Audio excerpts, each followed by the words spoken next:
So Ethan, it is Wednesday, December 5th. As you can see, I walked into my bathroom, realized the white backdrop would be good. This is a problem. There's a mirror right there. And so I just keep looking at myself and not at the camera. And I shouldn't do that. Alright, so like I said in my last video, I'm going to try to cover more actual news in my videos instead of just, what's going on with my life. Because A, that interests more people than you. And B, I think looking back, it'll be a better experience.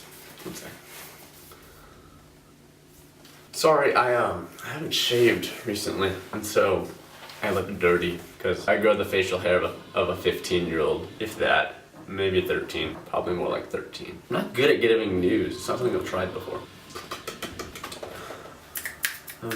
Violence has sparked up between rebel protesters outside of the presidential palace in Cairo over the new draft of the Constitution. This is a quote from BBC. Critics say the draft was rushed through Parliament and does not do enough to protect political and religious freedoms and the rights of women. So as you can see, a lot of people feel passionately about that. Of course, they're going to fight for the rights for political and religious freedom and for the rights for women. Three things that I agree with, and I would fight for the rights to those. The problem is that there are also people for the draft, and when people feel passionately about opposing things, violence also starts up. 200 people have been injured via petrol bombs or rocks.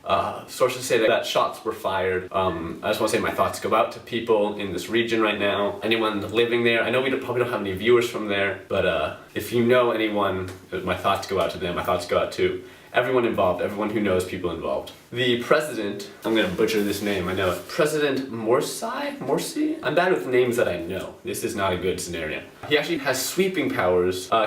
He took powers that make it so that the legislative body can't oppose him in any way. He took those back November 22nd. So that's a big issue with people opposing this draft.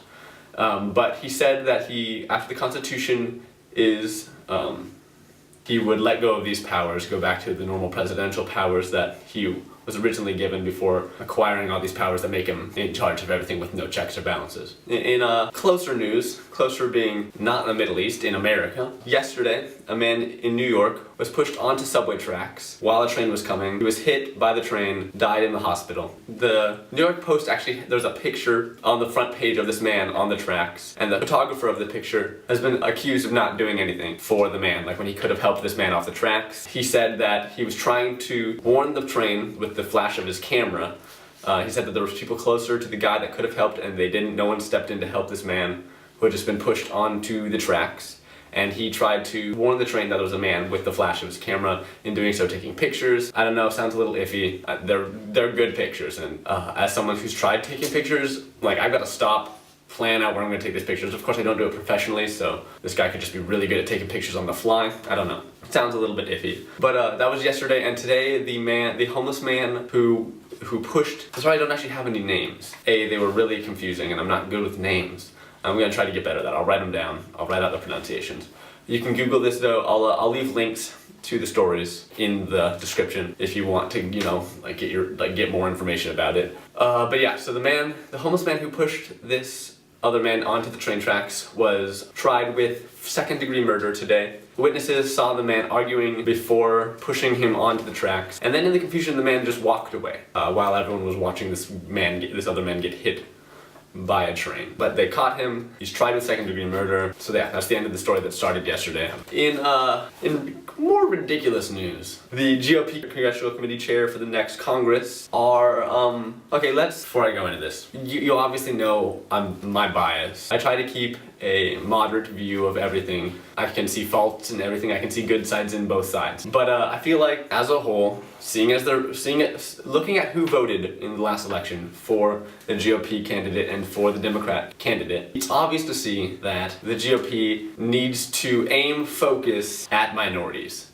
They were defeated in categories like women voters, African American voters, Asian voters. They obviously need to put more focus into gaining these voters if they want to win elections ever. We are seeing a more diverse America. We're seeing more and more minority groups voting. We're seeing more and more minority groups no longer being minorities. And so if they want to win elections, they need to focus on these groups. So they came out with their congressional committee chair for the next Congress, and it is all white males from what I've seen. all white males that all look, you know, white. There's no difference. There's not a single bit of diversity about the entire congressional committee. And I can't grasp how this got this far. That they're like, you know what we shouldn't do? Elect minorities. Like if you went and looked at the Democrat committee chairs, or whatever it's called, are women, they're minorities, there are white men, there are African American men. The diversity in gender and skin color and sex and orientation, widespread. Whereas the GOP, the party that needs to focus more on diversity, it looks like the people who drafted the Constitution. And I know, you know, maybe that's what they're going for. Some nice old-fashioned, these are the people who drafted the Constitution. But you know what I call those people? Slave owners. And really, that's not who I want leading my country. Yes, I know they were different times, but we can all agree that we've moved on. And we've grown as a country, and I think that's good. And I think the GOP needs to reflect that if they want to, you know, win elections. I think this is all. I don't know how long this is going to be. I'm sorry if it's over the time limit that we said at the beginning that we were going to keep it under. But I'm still trying to get this whole news thing down. So yeah, Ethan, I will see you in my. Oh, I mean, you'll see me in my Friday video, which will probably be more current news stories from later this week. I think that's all I've got right now.